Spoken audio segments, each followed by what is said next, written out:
Well, we are just 2 days away from Super Bowl Sunday, and the Kansas City Chiefs are going head-to-head with the Philadelphia Eagles.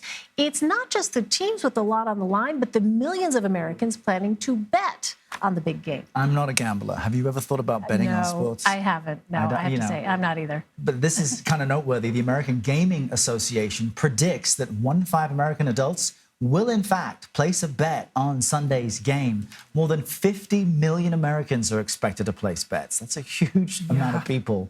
In fact, it is a 61% increase, as you see there, just from last year.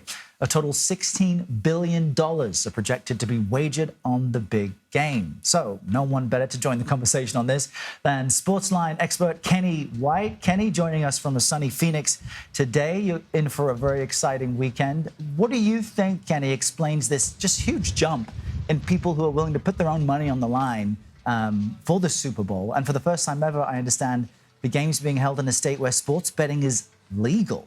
So how does that play into this? Yeah, the jump has been throughout the entire country with 33 states now.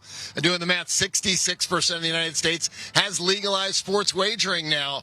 Nevada's was actually the pioneer, obviously, and numbers are up there. Over 200 million will be bet on the Super Bowl just in the state of Nevada, but other states will dwarf that. Obviously, New Jersey and New York, Ohio now with gaming. Can't wait till Texas, California, and Florida step in. Those numbers are going to probably quadruple in time. But yeah, I'm expecting the numbers that I'm looking at, trying to crunch from previous years. I think there could be over $160 billion wagered legally within the United States on this game this weekend. Well, how about for those who bet too much? I mean, how triggering is the Super Bowl for those who struggle with gambling addiction? There's definitely going to be that, Elaine. People need to, there's plenty of help out there. Every sportsbook has the Gambler Anonymous numbers up in their sportsbooks. There's also preventions a lot of sportsbooks have put in place where family members can actually ban their members of their family that do have a problem betting from going into casinos or betting in sportsbooks. And, it's a shame that that happens. We have that in all walks of life and all different forms of addictions. There will be that in sports betting. But to tell you the one thing, sports betting is one of the best entertainment dollar values you can have, as also maybe an investment possibility as well. So I think the numbers in sports betting in addiction is probably the lowest of any addiction that there is.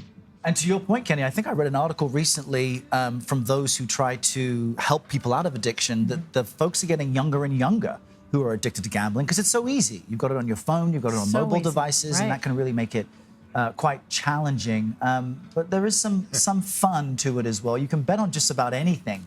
The coin toss, length of the halftime show, and so on. I'm wondering what are some of the more noteworthy bets you're hearing about?